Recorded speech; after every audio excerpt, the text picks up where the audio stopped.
न जाने कितने बिजनेस ऐसे हैं जो सिर्फ अपने नाम से चल रहे हैं। वो प्रॉफिट अगर कमा रहे हैं तो उनके नाम से वो प्रॉफिट कमा रहे हैं। जैसे टाटा, बिरला, आपका एप्पल और भी न जाने ऐसी कितनी कंपनियां हैं जो सिर्फ नाम से ही मार्केट के अंदर अपना पैर जमाए बैठी हैं। तो बच्चों, आज की इस क्लास के अंदर मैं आपको इसी चैप्टर से रिलेटेड सारी बातें बताने वाला हूं जो गुडविल है। गुडविल बहुत ही इंपॉर्टेंट होता है एक बिजनेस के लिए।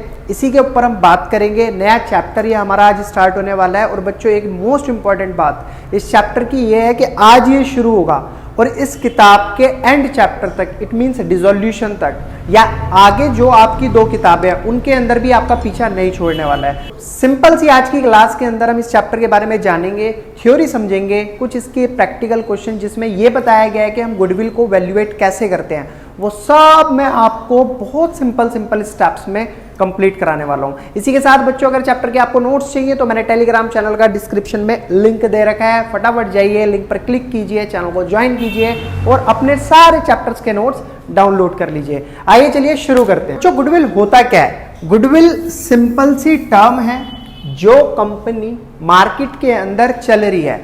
किस बेसिस पर? अपनी लॉयल्टी के बेसिस पर। लोगों का ट्रस्ट उस कंपनी के प्रोडक्ट्स पर है। उन्हें पता है कि अच्छी बिल्ड क्वालिटी के साथ हमें प्रोडक्ट प्रोवाइड कराता है। हमें तो हमेशा इसी कंपनी का प्रोडक्ट चाहिए। होता है ना, हर किसी की पसंद अलग होती है। कोई सैमसंग को भी यूज कर रहा है, कोई एप्पल को भी यूज कर रहा है, और इसके अलावा और कोई कंपनी है वो उसे भी यूज कर रहा है, उसे भी प्रेफरेंस दे रहा है। तो अगर वो बार बार एक ही प्रोडक्ट को किसी कंपनी के परचेज कर रहा है तो कहीं ना कहीं उस कंपनी के लिए उस कस्टमर के अंदर ट्रस्ट है। तभी वो बिना सोचे समझे, उसके दिमाग में सीधा सा ये रहता है कि भाई ये अगर प्रोडक्ट कंपनी बना रही है तो वो 100% अच्छा ही होगा। बच्चों, इसे कहते हैं गुडविल, कंपनी की रेपुटेशन। अब बात करते हैं इसकी डेफिनेशन के ऊपर। तो वैसे तो हम यहाँ पर इसका नेचर और इसकी वैल्यूएशन दोनों ही देखेंगे। वैल्यूएशन का मतलब होता है हम गुडविल को कैलकुलेट कैसे कर रहे हैं। गुडविल को कैलकुलेट करना सिखाऊंगा, उसके कई मेथड होते हैं, लेकिन पहले थ्योरी कवर करेंगे सारी की सारी। देखो ये क्या है? It is something which place an enterprise at an advantageous position. Goodwill अगर अच्छी है तो कंपनी हमेशा एक एडवांटेजियस पोजीशन पर रहती है, यानी कि अच्छा प्रॉफिट जनरेट करती है। वही कंपनी की गुडविल होती है। It is the present value of expected future profit in excess of normal return. अगर आपको नॉर्मल रिटर्न, मान लो कोई बिजनेस है, हलवाई का बिजनेस है, अगर वो चला रहा है, नॉर्मली उसका रिटर्न आना चाहिए महीने में ₹1,00,000, और अगर वो प्रॉफिट जनरेट कर रहा है महीने में 2 लाख या 3 लाख रुपए, तो सिंपल सा कहने का मतलब है बच्चों, उसकी मार्केट के अंदर गुडविल है। लोग उसके प्रोडक्ट को पसंद कर रहे हैं, उसकी मिठाइयों को पसंद कर रहे हैं। इसी वजह से वो एक excess amount of profit calculate कर रहा है, मतलब जनरेट कर रहा है। तो सिंपल सा कहने का मतलब ये हो गया कि मार्केट में अगर गुडविल होती है ना किसी बिजनेस की, तो वो एक्स्ट्रा प्रॉफिट जनरेट कर देती है। नेक्स्ट पॉइंट, कैरेक्टरिस्टिक क्या होते हैं गुडविल के? तो बच्चों सिंपल कैरेक्टरिस्टिक है, ये एक इंटेंजिबल एसेट है, ना ही इसको छुआ जा सकता है, ना ही इसको देखा जा सकता है, इसे सिर्फ महसूस किया जा सकता है। ठीक है। Next, fictitious asset. ये कोई फिक्टिशियस एसेट भी नहीं है। फिक्टिशियस एसेट का मतलब ये कोई ऐसी इमेजिनरी एसेट भी नहीं है, कोई नकली एसेट भी नहीं है जो कोई एग्जिस्टेंस ना रखती हो। ये एग्जिस्टेंस रखती तो है, लेकिन ये इंटेंजिबल है, इसे हम देख नहीं सकते, इस टाइप की एसेट है। Next, don't have separate existence from business. Business से कभी भी अलग नहीं होती, ये बिजनेस से जुड़ी हुई होती है। बिजनेस जब तक चलेगा तब तक उसकी गुडविल उसके लिए काम करेगी। जिस दिन बिजनेस बंद, उस दिन आपकी गुडविल जीरो।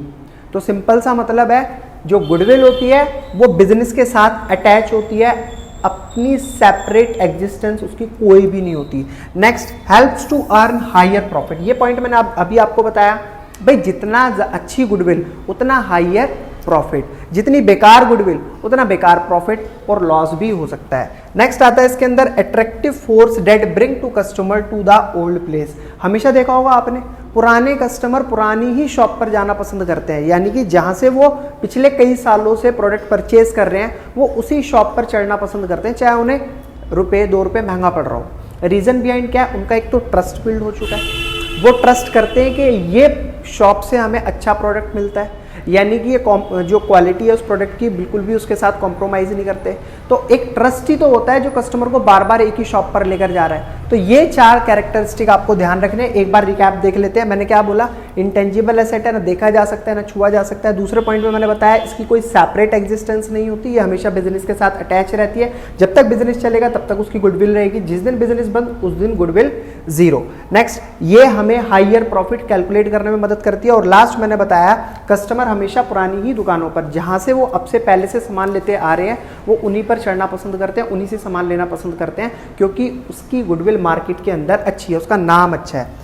चलिए जी, इसके अलावा बच्चों आता है हमारे पास कौन कौन से ऐसे फैक्टर होते हैं जो गुडविल को अफेक्ट करते हैं। देखो बहुत सारी चीजें होती हैं जो चीजों को अफेक्ट करती हैं, तो गुडविल को अफेक्ट करने वाले कौन कौन से फैक्टर है। पहला फैक्टर है एफिशिएंट मैनेजमेंट। मान लो कोई शूज का या किसी चीज का शोरूम है, अगर उनका मैनेजमेंट एफिशिएंट है, अच्छा मैनेजमेंट है, अच्छा एंटरटेन कर रहा है लोगों को, तो हमेशा पब्लिक उसी शॉप पर जाकर शूज परचेज करना पसंद करेगी। क्यों? क्योंकि वहां पर उन्हें सर्विस अच्छी प्रोवाइड कराई जा रही है। नेक्स्ट पॉइंट आता है बच्चों लोकेशन ऑफ एंटरप्राइज।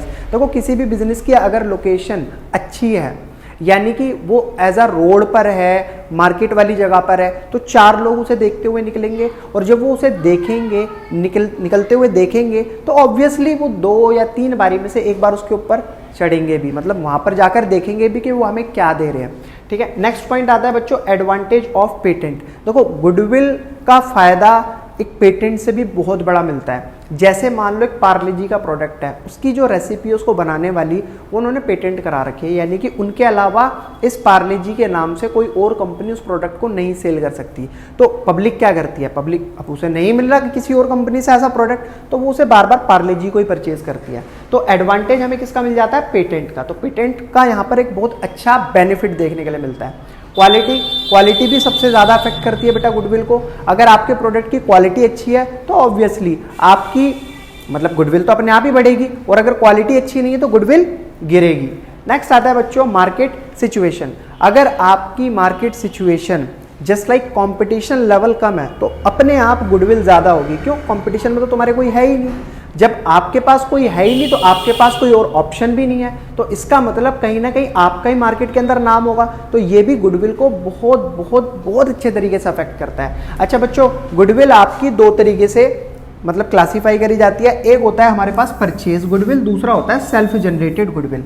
जो परचेज गुडविल होती है ना, वो हमेशा हम किसी दूसरे बंदे के बिजनेस को परचेज करते हैं तो उसके साथ साथ हमें गुडविल भी उसकी परचेज करनी पड़ती है, तो उसे हम बोलते हैं परचेज गुडविल। ऐसी गुडविल जिसके लिए हमने पेमेंट करी हो, पैसा दिया हो, वो परचेज गुडविल है। सेल्फ जनरेटेड गुडविल वो गुडविल होती है जो एक व्यक्ति आज मान लो बिजनेस खोल रहा है, मान लो आज कोई डेट है बिजनेस खोल रहा है और उसे इस बिजनेस को चलाते हुए लगभग 10 साल हो गए, तो 10 साल में इसने कुछ ना कुछ मार्केट में अपना नाम बनाया होगा, XYZ कुछ भी नाम बनाया हो, तो वो जो नाम इसने अपना मार्केट के अंदर बनाया है वो गुडविल कहलाएगी इसकी सेल्फ जनरेटेड गुडविल। क्लियर है मेरा पॉइंट? क्लासिफिकेशन समझ आ गई आपको, इसके फैक्टर कौन कौन से जो अफेक्ट करते हैं वो आपको समझ आ गए। अब आगे चलते हैं बच्चों, परचेज गुडविल। बच्चों थोड़ी सी बात करेंगे डीप में, गहराई में परचेज गुडविल की। तो परचेज गुडविल के बारे में मैं तो आपको बता ही चुका हूँ। परचेज गुडविल वो गुडविल होती है जो हम बिजनेस परचेज करते हैं तो उसके साथ साथ हमें उसका नाम जो मिलता है उसे हम परचेज गुडविल भी कहते हैं। और इसी के साथ साथ हम मान लो 10 लाख रुपए को कोई बिजनेस परचेज कर रहे हैं, अब उसके अंदर एसेट 10 लाख की है और लायबिलिटी 2 लाख की है, तो एट दी एंड जो हमें एक्चुअल में अमाउंट पे करना है वो 8 लाख रुपए है, लेकिन हमने उस बिजनेस के 12 लाख रुपए पे करे। भाई हमने 12 लाख रुपए देकर उस बिजनेस को परचेज करा, तो इसका मतलब क्या है, हम जो 4 लाख रुपए एक्स्ट्रा पे कर रहे हैं वो बताता है कि हमने ये 4 लाख रुपए गुडविल के पे करे हैं। उसका मार्केट में नाम है, उसने पिछले 10 सालों में 15 सालों में जब से भी वो बिजनेस को चला रहा था उसने अपना एक नाम जनरेट करा था, एक अपनी इमेज क्रिएट करी थी मार्केट के अंदर। तो ये कहता है it is a goodwill that is acquired by making a payment. हम पेमेंट देकर गुडविल को एक्वायर करते हैं। Example when a business is purchase that excess of purchase consideration, जो अभी मैं आपको बता रहा हूं ना, जो हम पेमेंट कर रहे हैं, एक्स्ट्रा पेमेंट कर रहे हैं, ये वो परचेज कंसिडरेशन वाला अमाउंट है of its net asset. Total asset मान लो 10 लाख की थी, आपकी उस बिजनेस की लायबिलिटी भी लगभग 2 लाख रुपए की थी। तो अब जो आप एक्स्ट्रा मतलब आप टोटल उसको परचेज कंसिडरेशन में 12 लाख रुपए अगर आप उसे दे रहे हैं, तो इसका मतलब क्या है, जो आपने 4 लाख रुपए पे करे वो आपकी क्या थी बच्चों, परचेज गुडविल। अच्छा, इसके फीचर्स क्या होते हैं, ये किताबों में रिकॉर्ड करी जाती है। जो हम परचेज गुडविल होती है हमारी, उसे हम बुक्स ऑफ अकाउंट्स में रिकॉर्ड करते हैं। ये बैलेंस शीट में एसेट साइड आपको देखने के लिए मिलती है। जब भी आप बैलेंस शीट देखोगे ना बच्चों, तो उसके अंदर एसेट साइड आपको यहाँ पर ऐसे करके कुछ लिखा हुआ दिखाई देगा। अभी जब क्वेश्चन आएंगे ना, तब आपको मेरी ये बात याद आएगी।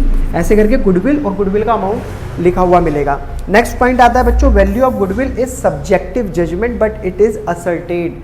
देखो ये जो होता है, हम सब्जेक्टिव जजमेंट यानी कि पीछे देखते हैं कि कितना हमने प्रॉफिट कैलकुलेट करा, मतलब कितना प्रॉफिट जनरेट करा। अब उसको देखा जाएगा कि आने वाले कितने साल तक बिना एफर्ट्स लगाए हम प्रॉफिट और जनरेट कर सकते हैं। तो मतलब इस तरीके से कुछ कैलकुलेशन करके हम इसको कैलकुलेट करते हैं। When both the purchase and seller agree to its valuation. देखो ये कभी भी एज आ जो सेलर है, जो अपना बिजनेस बेच रहा है, वो कभी भी नहीं बताएगा, अकेला डिसाइड नहीं कर सकता। जो बायर है, जो सेलर है, वो दोनों आपस में मिलकर इस चीज़ को कैलकुलेट करते हैं, वैल्यूएट करते हैं, डिसाइड करते हैं कि इस बिजनेस की गुडविल क्या होनी चाहिए। चलिए, परचेज गुडविल भी बच्चों समझ आ गया। बाकी ऐसा होगा ना, जब क्वेश्चंस हम करेंगे तो उसके अंदर सारी चीज़ें आपको क्लियर हो जाएंगी।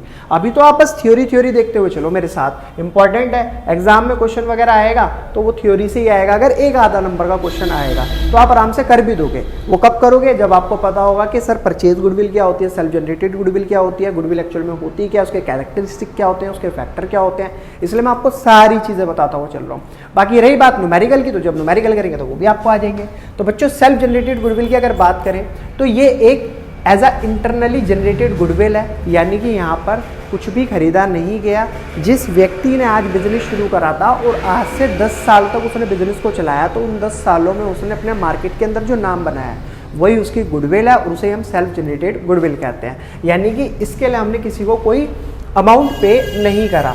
Business possessed due to which it is able to earn higher profit, और वो ही उस बिजनेस को इस ऊंचाइयों तक लेकर गया जिससे कि अब वो आने वाले समय में और ज़्यादा प्रॉफिट कमाता जा रहा है। जितना नाम बढ़ रहा है उतना ही वो प्रॉफिट कमा रहा है। फीचर्स क्या होते हैं बच्चों? ये रिकॉर्ड नहीं की जाती। अकाउंटिंग स्टैंडर्ड 26 के तहत हम कभी भी इसे बुक्स ऑफ अकाउंट्स में कभी रिकॉर्ड नहीं करते, जो सेल्फ जनरेटेड गुडविल होती है। और इसकी जो वैल्यूएशन होती है डिपेंड करती है subjective judgement of the valuer, यानी कि बायर और सेलर जब बैठेंगे उस हिसाब से इसको कैलकुलेट करा जाएगा। तब पता चलेगा कि हमारे बिजनेस की जो गुडविल है वो क्या है। अब ऐसे तो सेलर कहने लगे मेरी गुडविल की, जो मेरी बिजनेस की जो गुडविल है उसकी मतलब वैल्यूएशन करने पर पता लगा 10 लाख है, दूसरा कहेगा जी 5 लाख है। तो क्या ऐसा पॉसिबल थोड़ी है?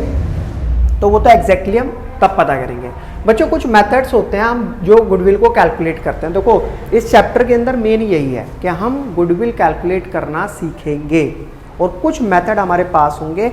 1 बाय 1 हम उन सभी मेथड्स को अप्लाई करके ये देखेंगे गुडविल कैसे कैलकुलेट करी जाती है।